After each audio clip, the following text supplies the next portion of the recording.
मोहन जी, संघ आज भी डॉक्टर जी और गुरु जी के मूल विचारों के अनुरूप चल रहा है, वो कैसे चल रहा है? और अगर कुछ रूपांतरण करने की परिस्थिति आई तो कैसे रूपांतरण किया है?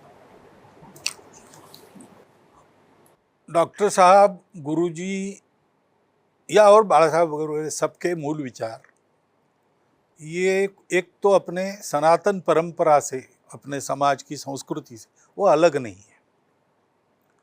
तो एक बार बाला साहब को पूछा था या बाला साहब ने खुद होके बताया था कि हिंदुस्तान हिंदू राष्ट्र ही छोड़ के संघ में सब बदल सकता है।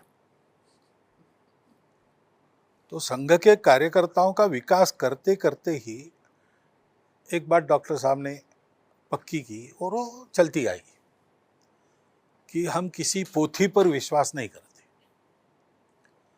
और हम कभी भी ब्लाइंड फॉलोअर्स नहीं बनेंगे और हम तत्व प्रधान है, व्यक्ति प्रधान नहीं है।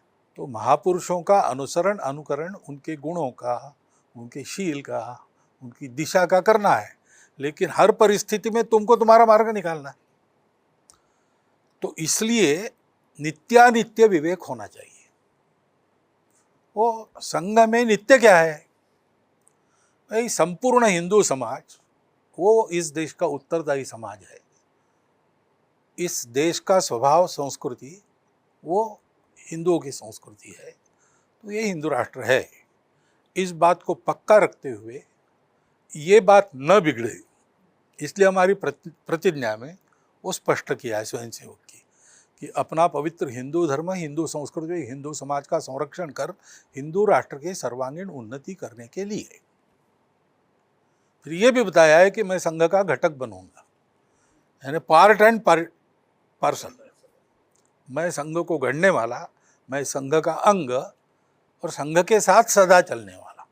मेरे मत वगैरह सब है, लेकिन हम सामूहिक निर्णय के अनुसार चलेंगे। ये और आजन्म काम करूंगा, ऐसा कहा है। बाकी कोई शर्त है नहीं। तो इसलिए नित्यानित्य विवेक करते हुए ये बातें नित्य है उसके चौखट में, और हिंदू की अपनी व्याख्या भी व्यापक है, तो उसके चौखट में बहुत स्कोप है हर परिस्थिति के अनुसार बदल करके, लेकिन दिशा कायम रखकर चलने का।